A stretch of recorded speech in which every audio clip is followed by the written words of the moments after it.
বাংলাদেশে যে কয় ধরনের আম হয় তার মধ্যে সম্ভাবনা জাগিয়েছে নতুন একটি আম, তা হচ্ছে মিয়াজাকি।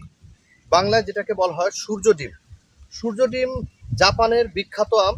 এই জাপানের বিখ্যাত আম বাংলাদেশের এখন অনেক জায়গায় চাষ হচ্ছে, বিশেষ করে পার্বত্য এলাকায় সূর্য ডিমের সফল উৎপাদন খবর পাওয়া গেছে। আমি এখন যে স্থানে আছি এটি হচ্ছে খুলনা জেলার তেরখাদা উপজেলায়।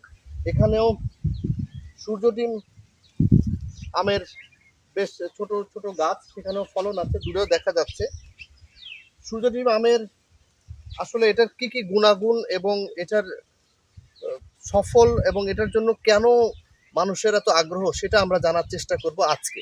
প্রথমে যদি এর গঠনটা বলি, এখানে গাছটা ছোট থাকার কারণে এটার ওজন 250 গ্রাম বা 300 গ্রামের মতো হবে। তবে এর গাছ যদি পরিপুষ্ট হয় তাহলে এর ওজন হয় 450 গ্রামের মতো, সর্বোচ্চ 450 বা আধা কেজির মতো হতে পারে।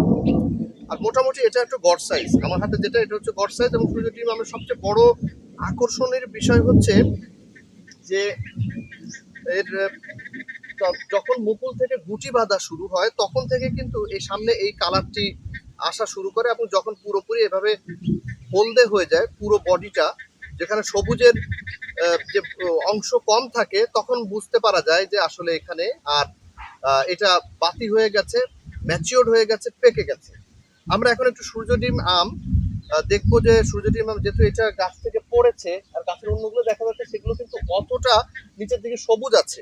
সবুজ থাকা মানেই হচ্ছে যে ওটা এখনো পর্যন্ত খাওয়া ম্যাচিওর হয়েছে, বাট পাকেনি। পেকে গেলে সূর্য ডিম আমের নিচের দিকের অংশ এভাবে হলুদ হয়ে যাবে। আমরা এখন একটু সূর্য ডিম আম দেখি এটা আসলে খেতে কেমন। এই যে পুরোপুরি দেখা যাচ্ছে যে একেবারে হলদে একটা ভাব আছে।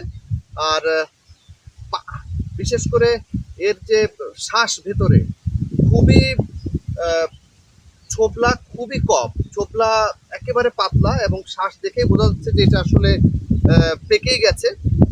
এবং ছুরি দিয়ে কাটলে দেখা যাচ্ছে এই যে একেবারে রস পড়ছে, তার মানে এটা যে পুরোপুরি পেকে গেছে এটা বোঝাই যাচ্ছে। এবং সূর্য ডিম আম কেন আজকে আমরা যেটা বর্ণনা করছি যে সূর্য ডিম আম কেন এত মানুষের কাছে প্রিয় এবং সারা বিশ্বের সূর্য ডিম আম কেন প্রিয় সেটাই বর্ণনা করি। যে আমরা যখন ছুরিতে কাটছি এই যে রস পড়ে যাচ্ছে, তার মানে এটি খুবই রসালো এবং ভেতরেরও অবস্থা হলদে ভাব। আর বোঝাই যাচ্ছে যে এখানে যে তার ফল ত্বক যেটা বলা হয়, যে ফলের যে কাভার, সেটা কিন্তু খুবই পাতলা। আর আটিও অনেকটা, মানে আমি যেহেতু এক পাশ দিয়ে কেটেছি সেখানে বোঝাই যাচ্ছে যে এই কতটুকু শ্বাস পাওয়া যাচ্ছে। আমরা একটু খেয়ে দেখি। বেশ বাংলাদেশের বলা যায় যে খিরসাপাত বা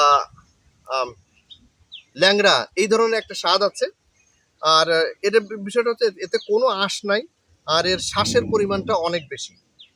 আশা করা যায় যে এইভাবে বাংলাদেশের বিভিন্ন স্থানে সূর্য ডিম আমের যে পৃথিবী বিখ্যাত আম সূর্য ডিম সেটা ছড়িয়ে পড়বে।